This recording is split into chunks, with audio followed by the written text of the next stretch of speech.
The What to Next podcast helps you build a TBR of future favorite books. In each episode, Lori and Mean interviews authors and book influencers to recommend books they loved for you to pick up today. If you're an avid reader, always looking for your next great read, then the show's for you. Hi, Chloe. Welcome to What to Next podcast. Hi, thanks so much. I'm glad to be here. So happy to have you here. So tell us a little bit about yourself. So I am, God, where do you start? I am a writer. I currently live in Omaha, Nebraska. I have been writing since about 2009. So I was kind of late to that game.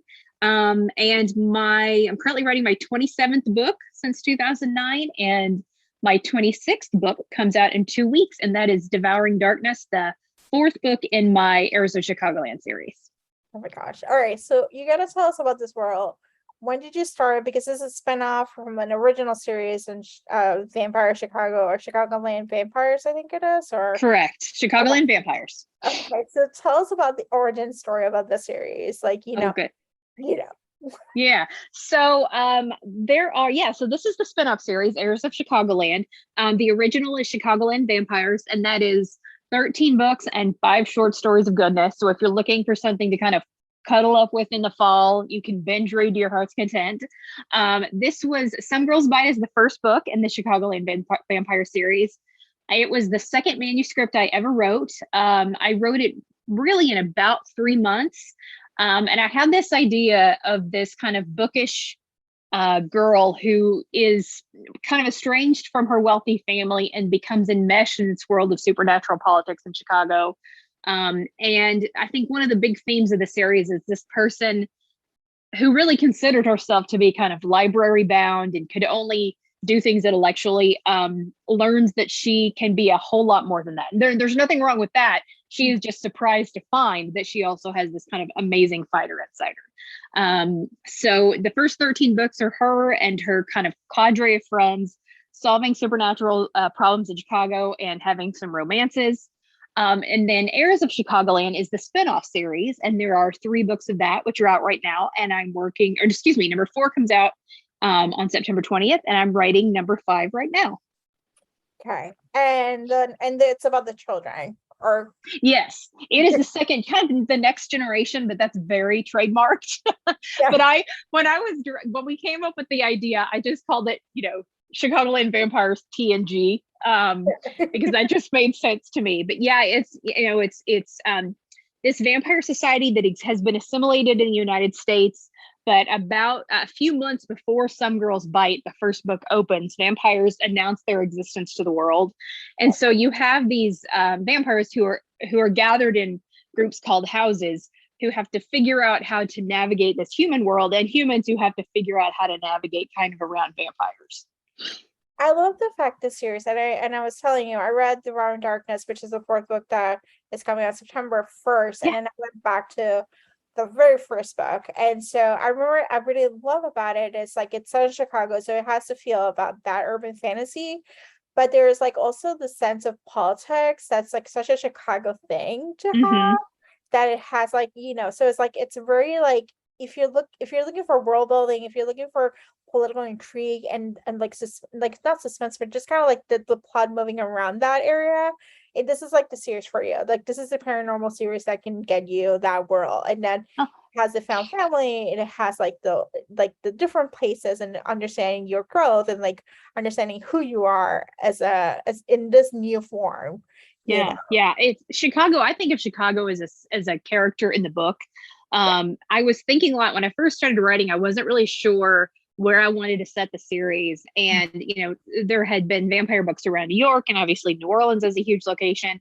But I'm within a day's drive of Chicago. And that was really important to me that I be able to get there occasionally and really kind of scope out neighborhoods and,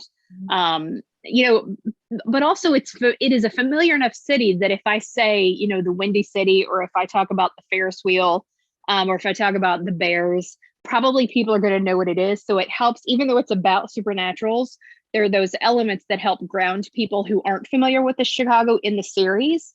And then obviously there's the food. I mean, Chicago's food scene is crazy. There are so many iconic foods that are based in Chicago, from deep dish pizza to hot dogs. to a Maxwell Street sandwich.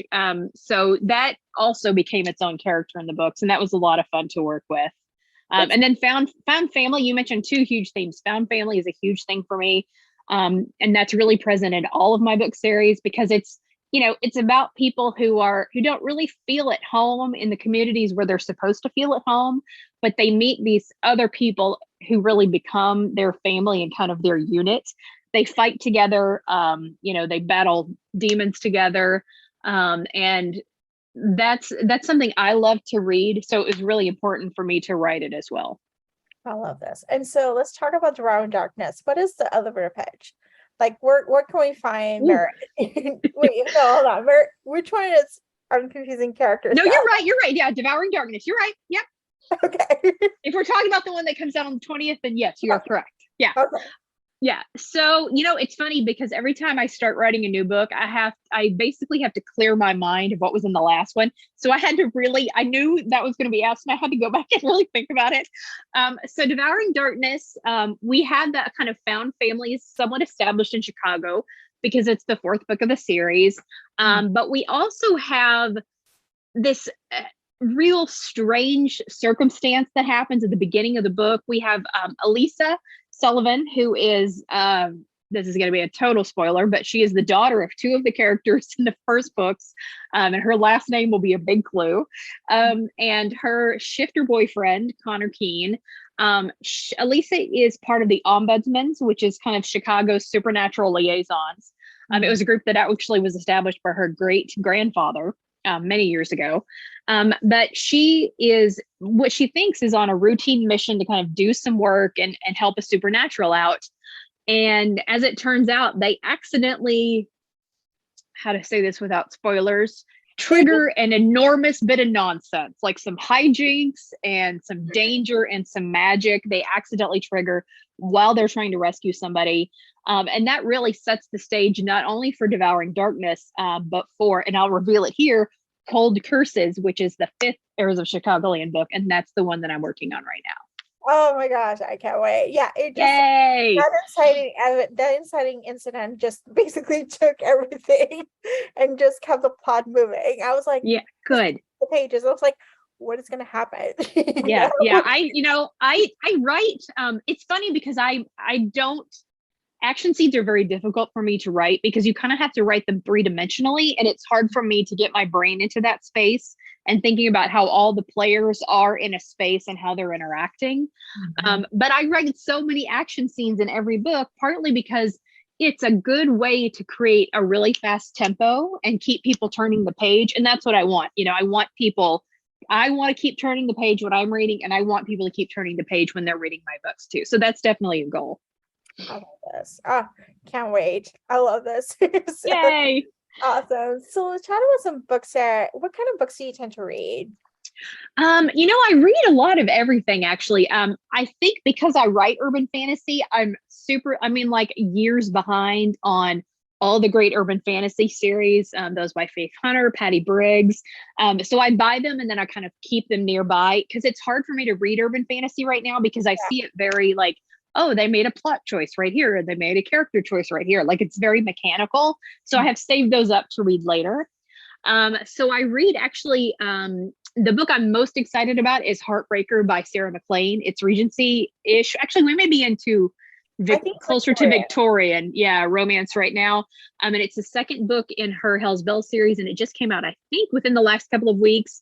I have it downloaded on my e-reader, and I can't wait to read it because she is so fantastic. And her books, they are the smartest, bravest heroines, and the guys who are always surprised by how like smart and brave and cunning these women are. And they're so clever.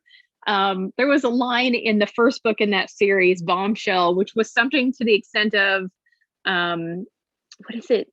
Yay, poisoning is back on the table! Exclamation mark. And it was the funniest thing I'd read because it was so perfect for the character, but it was just not something you read in a romance novel very often. And it was fantastic. So I can't start it until I finish writing Cold Curses, but that will be next.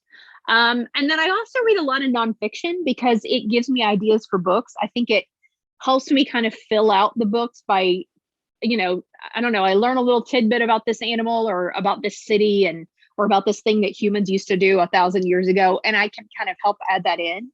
I just finished last night reading I Contain Multitudes by Ed Young, which is basically about our microbiome and how bacteria live within us and really contribute to our lives and how they're kind of part of who we are, which was really just absolutely fascinating. A little bit terrifying, but also just absolutely fascinating. Oh my gosh, that's fascinating. I Yeah, love this. it was great.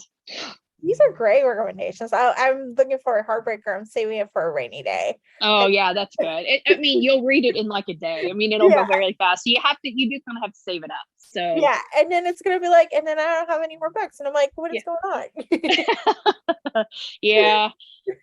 Oh, You that's know, tough. That's always tough. I mean, that is the problem of when you get that author that you absolutely love, you write that book or you read that book and you devour it because you waited so long, but then you have to wait a year or whatever for the next one. So that is the perennial reader dilemma, is reading too fast and then having to wait. That is. So Chloe, tell us where we can find you online. So you can visit my website at chloeneill.com. I'm on pretty much everything except TikTok. I'm not a camera person and I have not moved on to videos. But you can find me on Twitter at Chloe Neill, on Facebook at author Chloe Neill, on Instagram at Chloe Neill. And I love to craft. So there's tons of craft stuff on my Instagram page. And I think those are the big ones. That sounds good. Thank you, Chloe, for being on the show. Absolutely. Thanks so much for having me. If you enjoyed this podcast, feel free to share with friends, subscribe, rate, and review the show. This is the easiest way to support the podcast. For a list of books mentioned and other romance recommendations, please visit watchyournextblog.com. Did you know you can purchase audiobooks directly from your favorite local bookstore?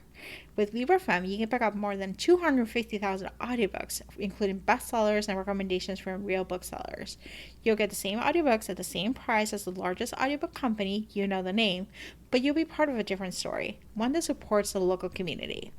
If you're new to audiobooks, they're the perfect way to squeeze more reading into your busy life. Listen with the free Libra.fm app while you do your chores, walk the dog, relax at home.